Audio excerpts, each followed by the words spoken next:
അങ്ങനെ കേരള ബ്ലാസ്റ്റേഴ്സിന്റെ പ്രതിരോധ മതിൽ ശക്തിപ്പെടുത്താൻ ക്ലബിന്റെ ആദ്യ ഇന്ത്യൻ സൈനിങ് ഒഫീഷ്യലായി പൂർത്തിയായിരിക്കുന്നു.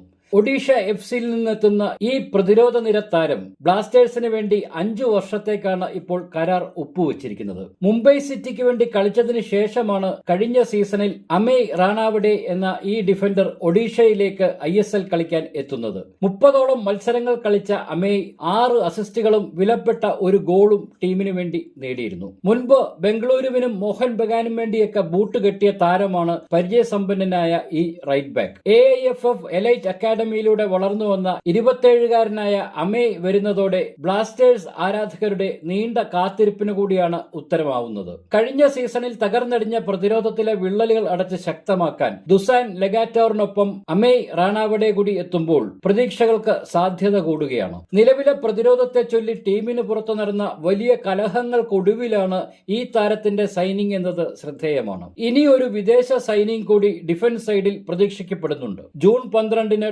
ട്രാൻസ്ഫർ വിൻഡോ സജീവമാകുന്നതോടെ മോശമില്ലാത്ത ചില സൈനിങ്ങുകൾ കൂടി ബ്ലാസ്റ്റേഴ്സ് പൂർത്തിയാക്കിയാൽ വരുന്ന ISL സീസണിൽ ടീമിനെ ഒരുക്കുന്ന പരിശീലകൻ കറ്റാലയ്ക്ക് കാര്യങ്ങൾ കുറച്ചുകൂടി എളുപ്പമായേക്കും. തന്റെ പ്ലേയിംഗ് കരിയറിൽ പ്രതിരോധം കാത്തിട്ടുള്ള കോച്ചിന് ശക്തമായ ഒരു ഡിഫൻസ് ടീമിന് വേണ്ടി ഒരുക്കിയെടുക്കാൻ കഴിഞ്ഞാൽ ഇതുവരെയുള്ള ചിത്രങ്ങളിൽ നിന്നും ഏറെ വ്യത്യസ്തമായിരിക്കും ഇനിയുള്ള ടീമിന്റെ പ്രകടനങ്ങൾ ഓരോന്നുമെന്ന് കരുതാം.